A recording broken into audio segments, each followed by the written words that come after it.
some relationships break the rules. Territorial and terrifyingly strong, lions don't usually accept people into their pride. Ever get the feeling you've been surrounded by lions? I get it every day. Kevin Richardson seems to have a dream job, looking after lions and other animals that have come to accept him as one of the pride. But there's feuding and fighting when new arrivals send fur flying, and a deadly battle for dominance in another family leaves an orphan on his own. As the park that's become a refuge for the most vulnerable faces financial ruin. I would hate nothing more than to see this place go and the animals in it. It's my life and soul.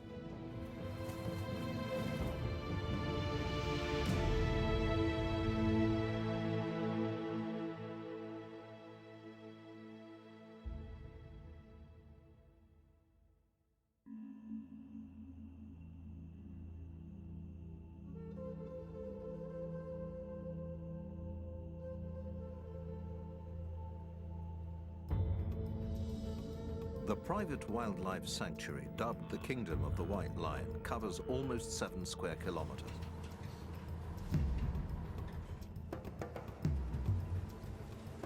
It's home to leopards,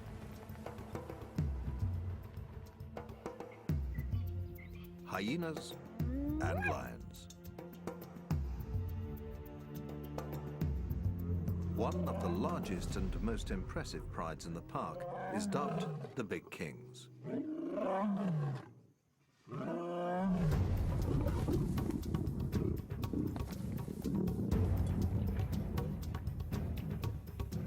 The family is headed by 4 males, 2 tawny lions, Rafiki and Siam, and 2 white lions, Alex and Kaiser. But they are growing restless. White lion Kaiser is challenging the other males for dominance. Kevin fears one of them might get hurt, so he's stepping in as peacemaker. Little big boy. The little big boy. As soon as he reached sexual maturity, everything changed. And he just became interested in one thing, and that was the woman. He's just taken it upon himself to be dominant over them all the time, and he gets extremely aggressive and unpredictable. And this results in extreme fighting between him and the other lions in this group. One lioness in particular is the object of Kaiser's affection. Already battling to pay the bills, Kevin can't afford any new cubs to house and feed. Females are given contraceptive implants.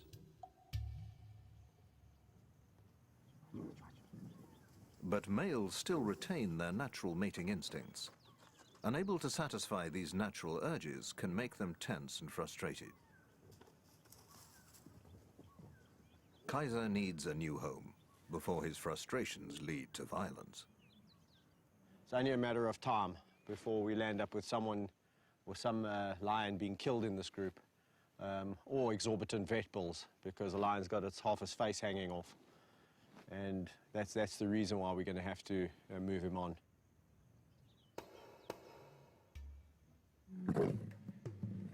All of Kevin's 38 lions have been bred in captivity. 7 of them are rare white lions, identical to their tawny relatives except for their coloring. But keeping so many big predators is expensive.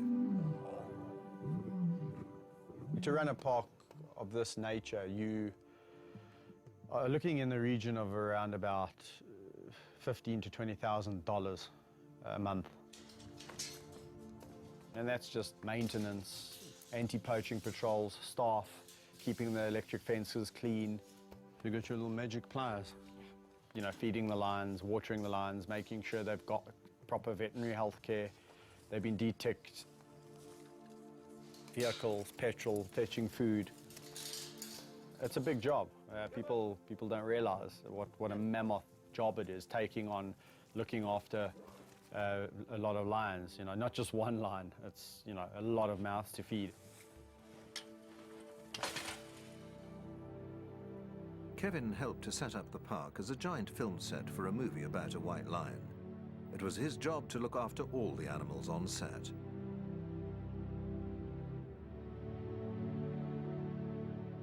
Once the film crew packed up and left, the lions stayed, joined by other cats and animals from another reserve, creating a new park, the Kingdom of the White Lion. It's hoped that profits from the film will pay to establish the park.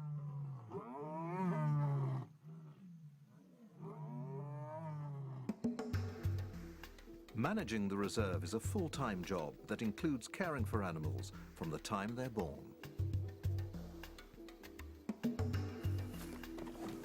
There's a nursery for cubs, like these young lions, the last to arrive before all of the lionesses in the park were implanted with contraceptives. Yeah, your tongue is rough. So this area over here is known as the nursery area, where all the orphaned or abandoned youngsters come. And in this particular case, we have two lions that are not related, Mfumo and Vayetsi, about 10 months of age. And these little hyenas were also abandoned. So they all land up here in the nursery area where they can get the care and the love and the attention that they need. The two lion cubs are growing up fast. They'll need more space and the chance to mix with adults to develop social skills needed to thrive in a pride. Incorporating the youngsters into a pride will be difficult. Newcomers are often rejected or attacked. Their easy life in the nursery is about to come to an abrupt end.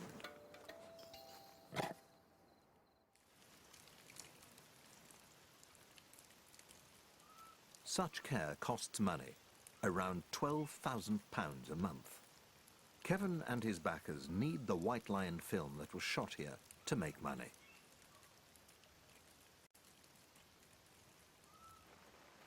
Profits are desperately needed to pay for running costs and the transformation of the reserve into a zoo for paying visitors.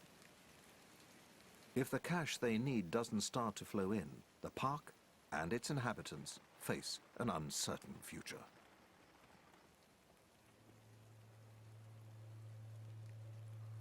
Bandit, you're heavy, my buddy. If the film, you know, for whatever reason now doesn't get out there, the consequences are that the park might have to shut down and we might be having to find homes for 37 lions, 20-odd hyena and the rest of the, you know, the animals that live here. Well, it would be all for naught, my life's work, if that happened. And yeah, I can't even begin to imagine that. So what do you think? Having started a family of their own, Kevin and his wife Mandy have gambled everything on the success of the White Lion project. They hope baby Tyler will one day inherit a thriving business built on conservation. Behind the scenes, obviously running a park of this magnitude, and it's a constant worry for us because if we don't find the income and keep things going, then what happens to the animals, which is obviously, Kevin, my #1 priority. On top of financial worries, managing big cats in confined spaces is a full-time job. In the wild, there's plenty of space to roam, but in an enclosure, family feuds can erupt into deadly fights. That ear's ringing. In one pride, 3 young lions are approaching the age when, in the wild, they would leave to form a pride of their own. They're starting to clash with their father. They'll have to be moved before one of them is seriously hurt. Kevin decides to relocate them to a new enclosure, together with 3 other young lions.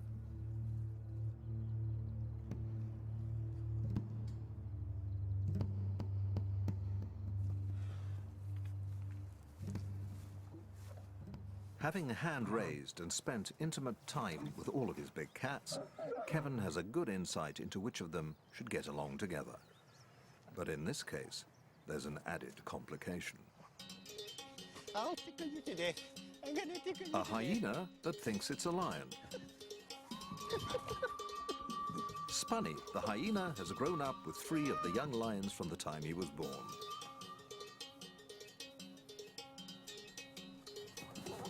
Lions and hyenas are usually considered to be arch rivals that will attack each other at any opportunity. But Spunny has developed feline behaviors that would make him an outsider among other hyenas. He'll stay in the pride where he's long been accepted as an honorary lion.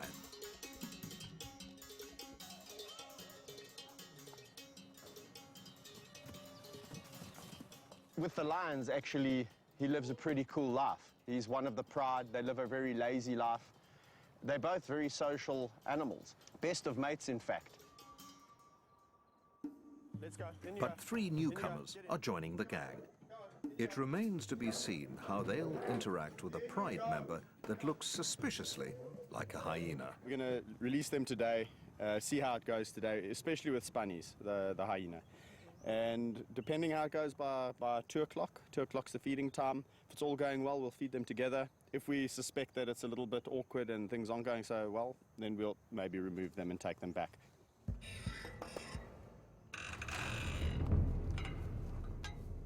Experienced keeper Rodney Nombakana is the only other person allowed to handle animals in the reserve.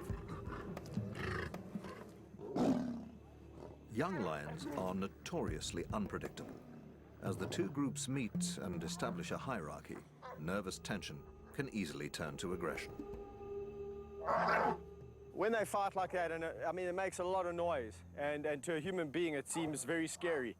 But to lions with their thick skin and all of that, just a wah, wah, wah, wah, wah, they immediately are showing who's more dominant than the next. One group lays low, while the other three lions and Spunny the hyena look to Kevin for reassurance. So at the moment, we're in a bit of a apartheid situation. We've got this group, including Spunnies. Spunnies is on the periphery, and myself and the three newcomers, and it's segregation. But it's gone really well. I'm really happy about it. There's been a little bit of nose touching and that kind of interaction. No aggression from either side. The two groups soon integrate and start to make friends. That's fantastic. Even Spunny finds his place in the new pride. Hyena wins. But the real test is still to come. Feeding time will determine whether the new group can coexist peacefully, or whether a battle for a best morsel will descend into sectarian war.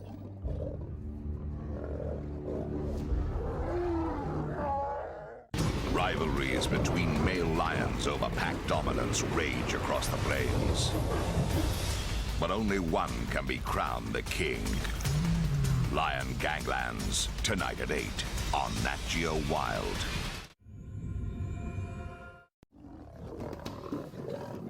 It's feeding time for a new pride nicknamed the Terrible Teens, and an ultimate test of whether the two groups that have only just moved in together can get along. Initial squabbles subside when they realize there's enough to go around.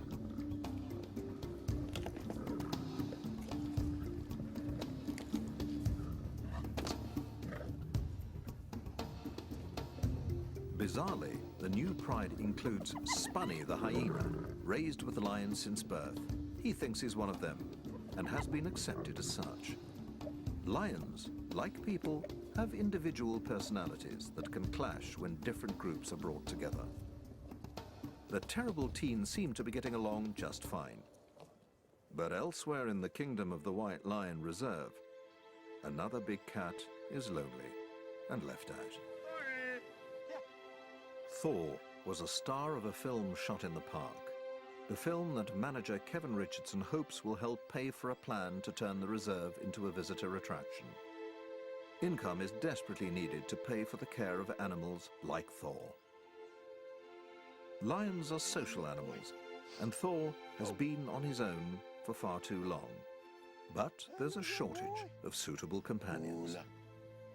Thor's about 7 years old now, and he's way past the age of forming new bonds with other male lions.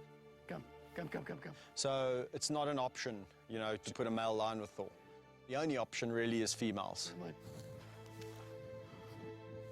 It's just a really difficult situation at the moment because the nature of the kingdom is that we've actually got far too many males compared to females. And the females that would go with Thor would have to be on the pill. And we don't really want to just acquire 2 female lions to put with Thor. Long walks provide much-needed companionship. But despite Kevin's best efforts, he is increasingly concerned that Thor is lonely. When the days go by and I've had a busy week, the only lion that really is in the back of my mind is old Thor, because I know he definitely needs some love and attention. Out of all the lions I walk with, this must be my favorite because I know how much he needs this enrichment. This is really important to him, living as a bachelor. So, you know, whenever he sees me, it's like, come on, Kev, can we go for a walk? Can we go for a walk in the greater area? So I try and take him out more than the others because they've got, you know, each other's company. Hello, my big boy. What you been doing? Hey, you having fun? Despite their close friendship, Kevin realizes that the lonely bachelor needs the company of his own kind. They need to be robust females, strong enough to hold their own against the big male. Only 2 lionesses fit the bill.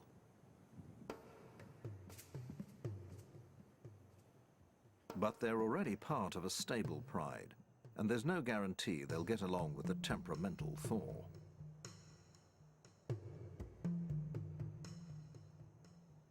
Before introducing them to the lonely bachelor, Kevin will ensure the females are fitted with contraceptive implants.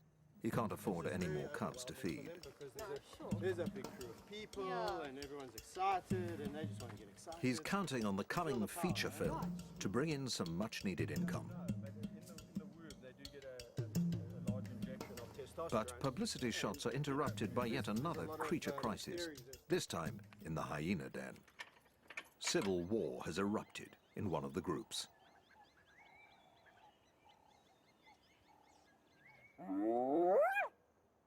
Hyenas live in matriarchal clans, ruled by females.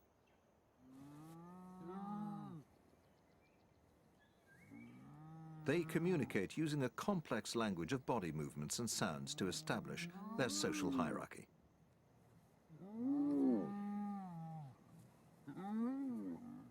Males are lowest in the social rank. In the warring clan, a mother is fighting with a daughter that's challenging her position as a dominant female.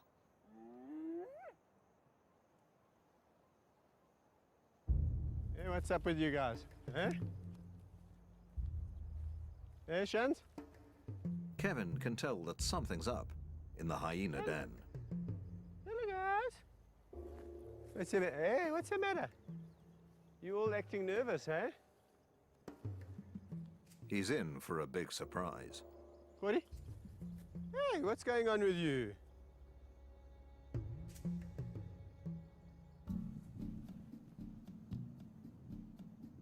The dominant mother of the hyena clan is nowhere to be seen. Where's Gina? She in the den? She's usually first to the fence to greet Kevin, but not today. We're all acting very strange. I guarantee you something's up. Eh? Given the battle brewing between mother and daughter, he investigates the den. And there's a big surprise in store. What? He's got some cubs. There's 3. She's got 3. This is very, very unusual. Hey, my girl. This is the first time she's had 3. I feel like a little kid on Christmas. I want to go wait to unwrap my present. This is amazing because she's actually very calm. Gina's a very protective mother. In fact, ferociously so. You could imagine she will protect these cubs at all costs. Newborn hyena cubs are vulnerable to a deadly threat within their own clan. Babies are often cannibalized by rival adults and even their own siblings. Kevin will need to keep a close eye on them.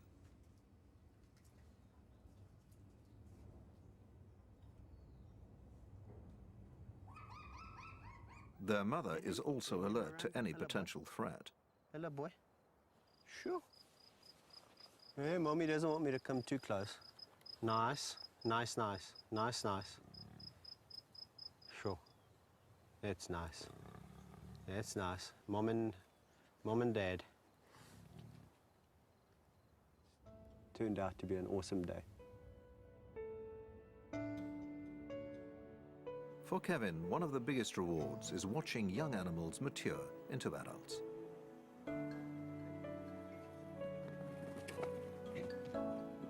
And those closest to his heart are two lionesses he rescued as cubs.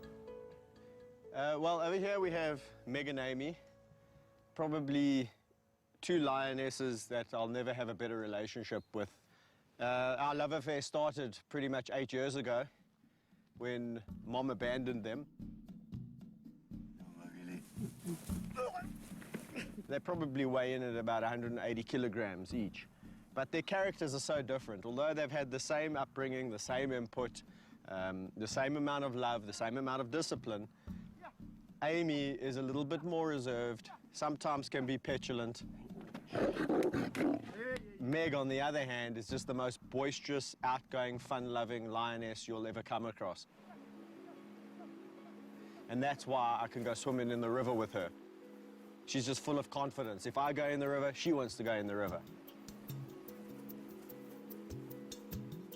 Lions will usually avoid water. Meg's extraordinary behavior seems to reflect her trust in Kevin. A big adult lioness coming up, rubbing her head on your face, feeling her tongue. It's like 80-grade sandpaper doing this. You can't stop them from doing it because it's their way of showing affection. So you've just got to endure the pain, and I tell you something, it's really worth it. Kevin has worked with big cats for more than 12 years, but has been criticized by some who believe he risks his life unnecessarily.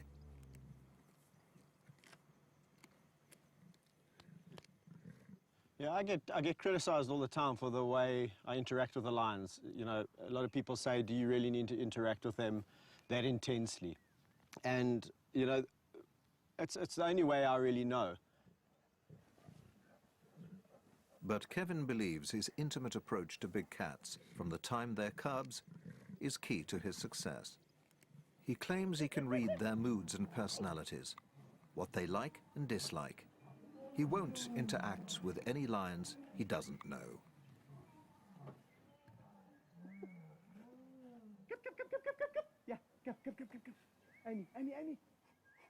So Meg and Amy are just those two unique individuals that I can do this kind of thing with quite freely, and truly, if I fell asleep in this enclosure, I honestly can say I fear not that they would jump on me and try and eat me while I'm sleeping.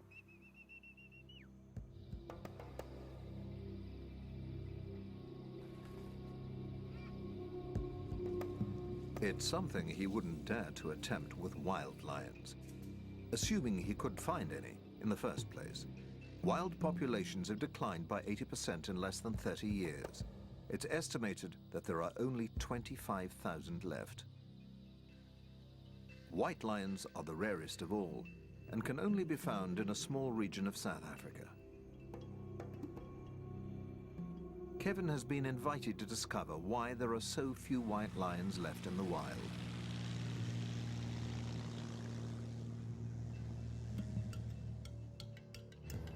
He is flying to the Timbavati Nature Reserve, part of the Greater Kruger National Park, a vast wilderness area covering more than 23,000 square kilometers. Only 11 white lion births have been recorded in the last 5 years, and of those, only 3 are thought to have survived.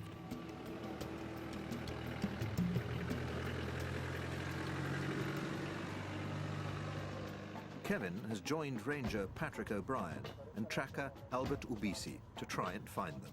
If they succeed, it'll be the first time Kevin has seen a white lion in the wild.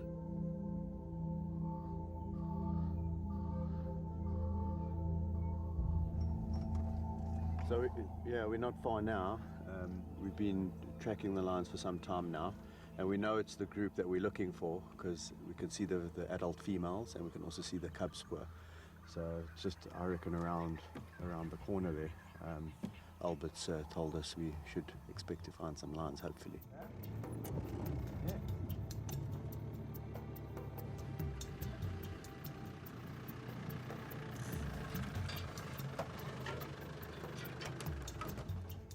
Sure enough, Kevin is rewarded with his first sighting of the rarest lions in the world.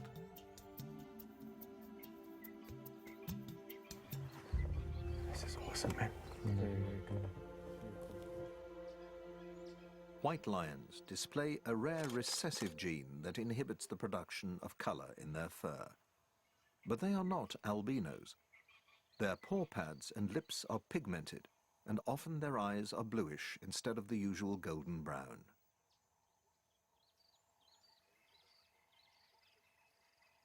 This rare gene is also carried by normal tawny lions in the region. But all lions must fight to stay alive in the wild, and the odds of survival are slim. Only around 1 in 5 survive to the age of 2. One of the greatest threats comes from dominant males that try to kill any rival's offspring. But I mean, that just goes to highlight how difficult it is for the white to survive. I mean, we know mortality in lions is high. That's correct, yeah. But I mean, the fact that these lions have made it to 14 months, that's Yeah, a really, it's really done very well, good yeah. sign. Luckily for these girls, both are females, and of course that's very important to, for the old pride and for us, of course, which means that girls always stay in a pride, they never emigrate. Of course, lionesses are the core foundation of a pride, and with these 2 girls staying in the pride, that just means that, of course, it's going to be great in the future to see these 2 girls grow up and become adults. Isn't that going to be fantastic? Eh? Can you Seeing imagine, yeah, coming Snow here White. in 2 or 3 years from now and seeing these massive adult white lions hunting? I'm going to be back, I'll tell you that Be much. very- I will be back. Very impressive. Captive white lions, like those in Kevin's protected reserve, obviously have far better chances of survival. He believes the best way of ensuring their survival in the wild is to conserve the dwindling tawny lion population that carries the white gene. As you know, at the Kingdom, several white lions that I work with, and I've always just been maintaining that we should be conserving the tawny gene in this area specifically. And, you know, when I was told that these cubs were born, I was like, you see, I mean, that just goes to prove that there's tawnies carrying the gene. You know, both mothers are tawny, and that clearly indicates that, you know, you don't have to be a white lioness to produce white cubs. And there's a very good chance, and maybe that white gene is a lot more prevalent than what we actually think it is. And even more reason to be protecting these tawnies in this area. Exactly, and this is what's so important about this area, is the fact, you know, this is the only place that they are naturally still found. Yeah. The trip has given Kevin time to reflect on the role he'd like his reserve to play in lion conservation. If he can transform the park into a public attraction, he hopes it will help inspire people to support conservation.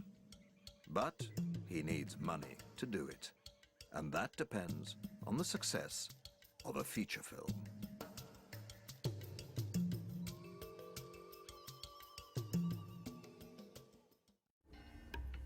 The future of the majestic animals in the kingdom of the White Lion Reserve depends on the success of a feature film starring its feline residents. Manager Kevin Richardson thinks nothing of play fighting with a quarter-ton lion. But public speaking is another matter, and he has to face the cameras to promote the film that's vital to the future of his beloved animals. Well, it's tricky because when you're working with animals that can eat you, you've got to be... 4 years in the making, it's hoped the film will make a profit that can be used to transform the park into an attraction for paying visitors. I'm not joking. I mean, the film took 4 years to make. And believe you me, when a lion doesn't want to do something, he doesn't. And you better listen to him. You better listen to him.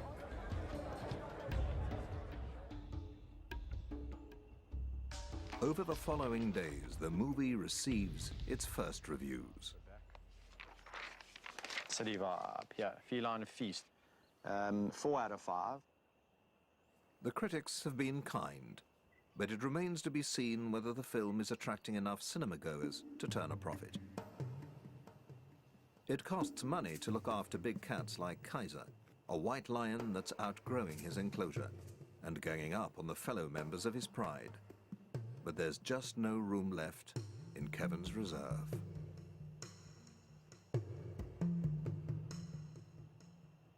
A lion like Kaiser, obviously, we'd like to find him a really good home.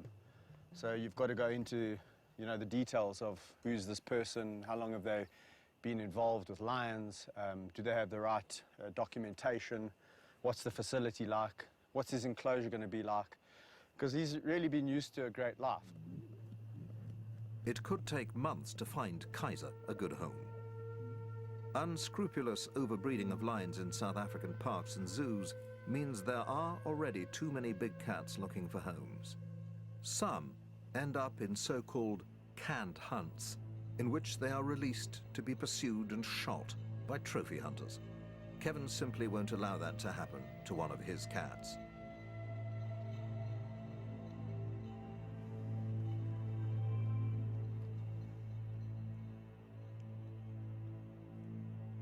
He can only hope that Kaiser calms down and stops causing trouble in his enclosure.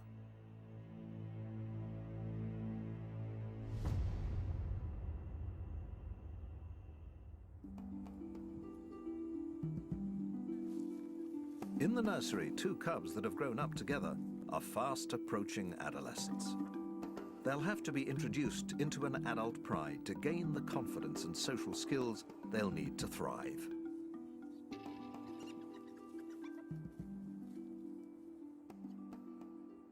I'm a firm believer in cradle to grave, and for every animal that you hand raise, you really are responsible for his destiny. So if an animal has been taken away for whatever the reason, it's a lifetime commitment, and you've got to really figure out what's going to happen with that animal when it gets older. Come, boys. Come, Fumu. Come, boys. The cubs have a big week ahead of them. Let's go. Come. Come. Let's go. Come. Good boys. The plan is to gradually introduce the cubs to the adult members of their new pride, the so-called terrible teams. If the cubs were suddenly dumped into the deep end, fighting and serious injuries could result, as the adults follow natural instincts, to show the cubs who's boss.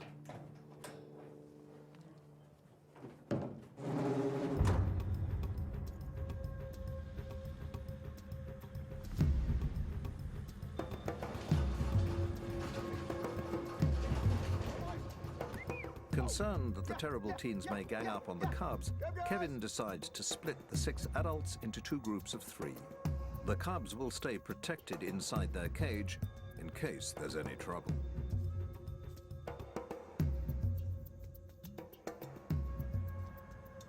I'm a little bit apprehensive because these 3 are notoriously aggressive, especially when it comes to lions, other lions that they don't know.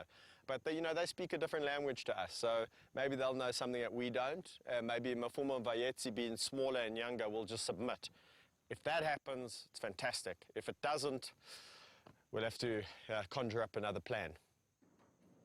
Hello, boys. Oh, hello, boys. Oh, look. Go look. Nicely. Who's that? Look, they've been so nice and friendly. Despite Kevin's initial anxiety, the mood seems relatively relaxed. This is much, much better than I expected. This is phenomenal. There was like almost some form of, acknowledgement that we know we are a little bit weaker than you guys, you 3, we 2, we younger. So it was really, really good. Some new friends. Oh.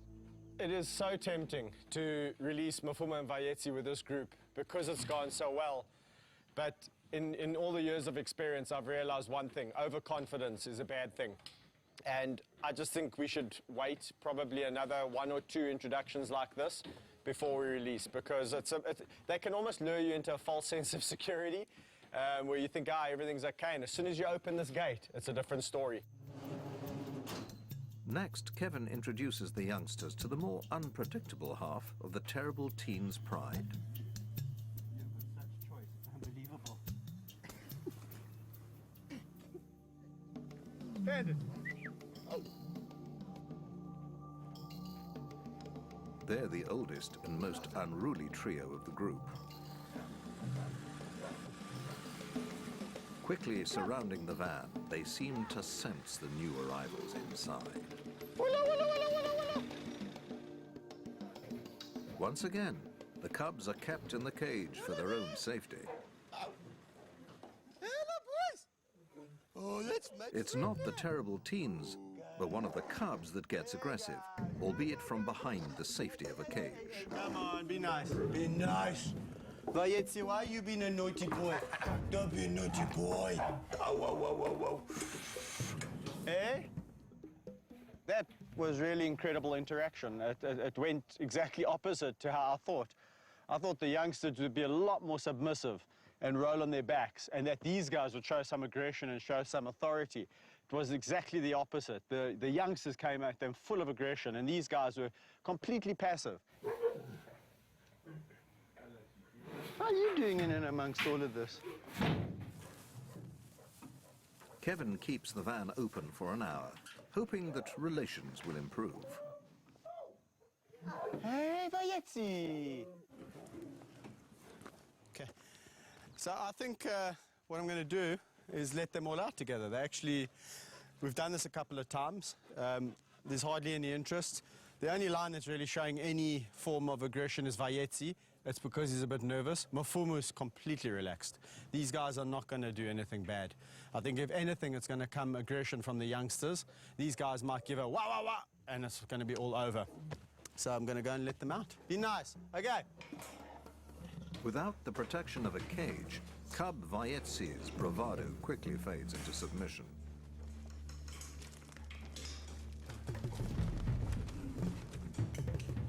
The terrible teens immediately gang up on the youngster, and Kevin has no choice but to break up the fight with pepper spray. Stop, stop, stop, stop, stop, stop.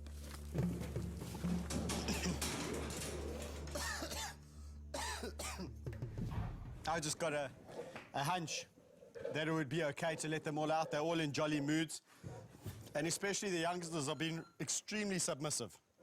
So that's until Mr. Bandit decided to pick on them. And once he started picking on them, Bobcat came in from behind, where I had to defuse the situation with a little bit of help from a friend called pepper spray. Nice. I want nice, nice, nice, nice.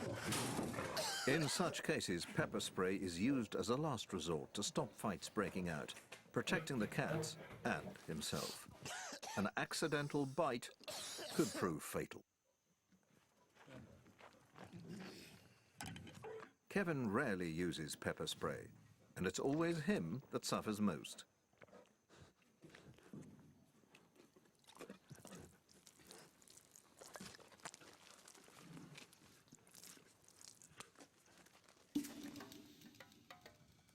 The terrible teens have lived up to their reputation. Introducing them to the cubs hasn't worked as well as he'd hoped.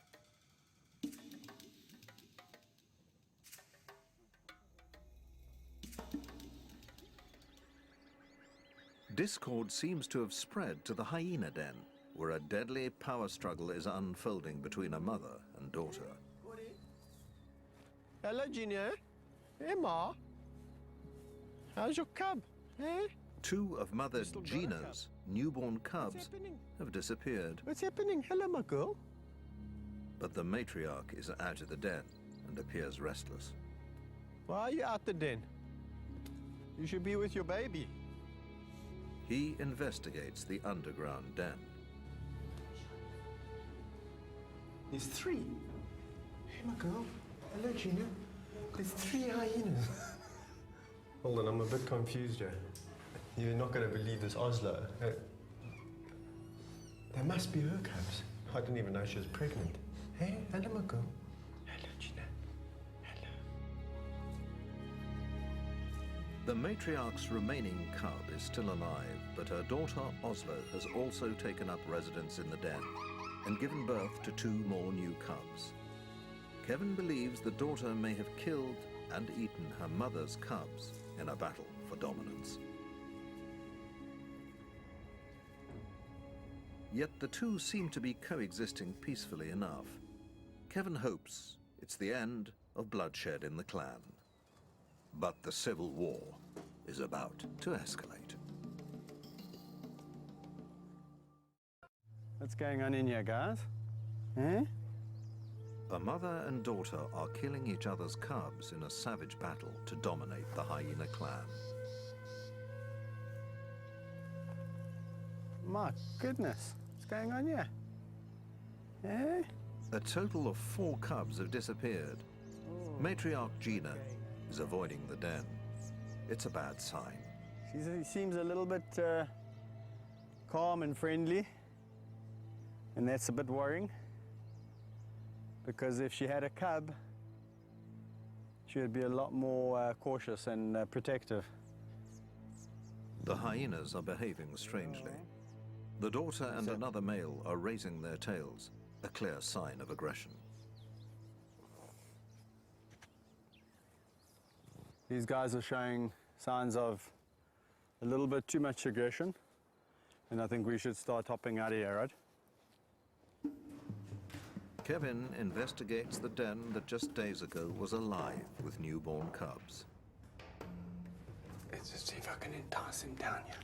This is crazy.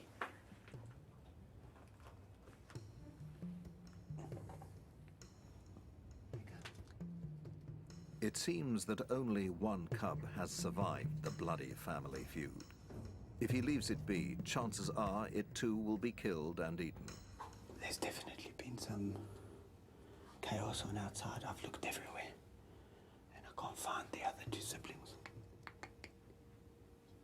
It looks like either Gina's probably come and killed one of Oslo's, and Oslo's in return killed one of Gina's, so Gina's got no cubs left.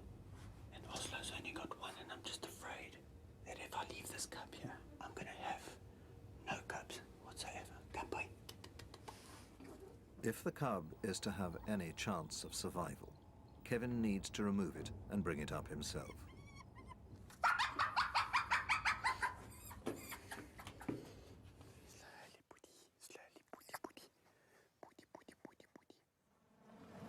Hand-raising the hyena cub is another full-time job with another costly mouth to feed.